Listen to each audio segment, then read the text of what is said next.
बोल शंकर भगवान की जय हो। बोल हर हर महादेव। आओ एक बहुत ही प्यारा शिव जी के भजन है और सबसे निवेदन रही एक बार जोरदार ताली बजाते हुए जयकारा होकर बाद भजन चालू करो भाई। बोला बोला शंकर भगवान की जय हो।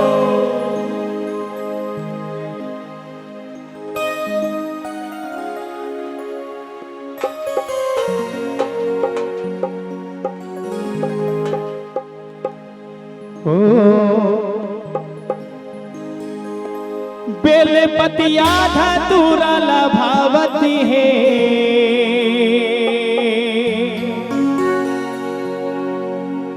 देखो बैला मचड़ के भसम रगड़ के बैरागी हर आवते हैं।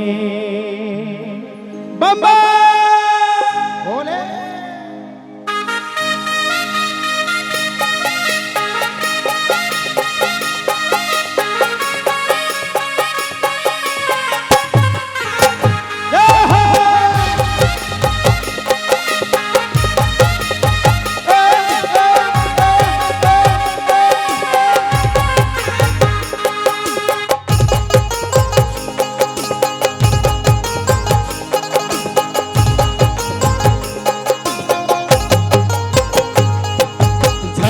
लगी के सावन के भोले बाबा भूत भावन के झड़ी लगी के सावन के भोले बाबा भूत भावन के बेलपतिया धतूरा लभावत है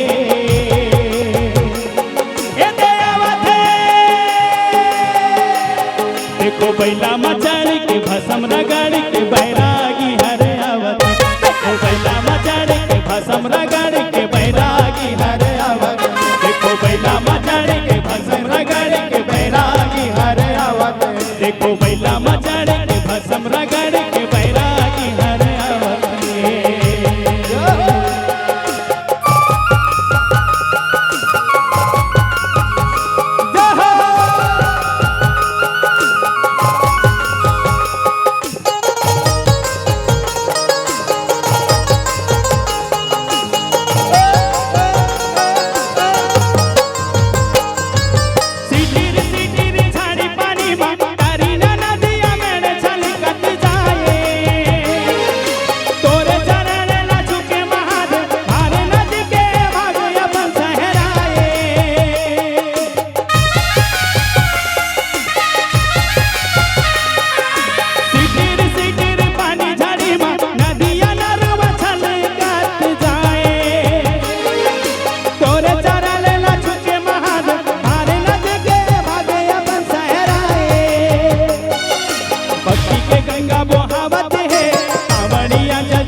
शीतल भोला मुस्कावती है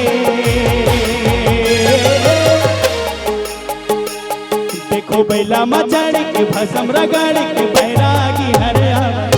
देखो बैला मचड़ के भसम रगड़ के बैरागी हर आवत। देखो बैला मचड़ के भसम रगड़ के बैरागी हर आवत। देखो बैला मचड़ के भसम रगड़ के बैरागी हर आवत। देखो बैला मचड़ के भसम रगड़ के बैरागी हर आवत। देखो बैला मचड़ के भसम रगड़ के बैरागी हर आवत। देखो बैला मचड़ के भसम रगड़ के बैरागी हर आवत। देखो बैला मचड़ के भसम रगड़ के बैरागी हर आवत। झड़ी हलग के सावन के भोले बाबा भूत भावन के झड़ी हलग के सावन के भोले बाबा भूत भावन के बेलपतिया धतूरा लभावत है ए देवत देखो बैला मचड़ के भसम रगड़ के बैरागी हर आवत। देखो बैला मचड़ के भसम रगड़ के बैरागी हर आवत। देखो बैला मचड़ के भसम रगड़ के बैरागी हर आवत। देखो बैला मचड़ के भसम रगड़ के बैरागी हर आवत। देखो बैला मचड़ के भसम रगड़ के बैरागी हर आवत। देखो बैला मचड़ के भसम रगड़ के बैरागी हर आवत। देखो बैला मचड़ के भसम रगड़ के बैरागी हर आवत। देखो बैला बैला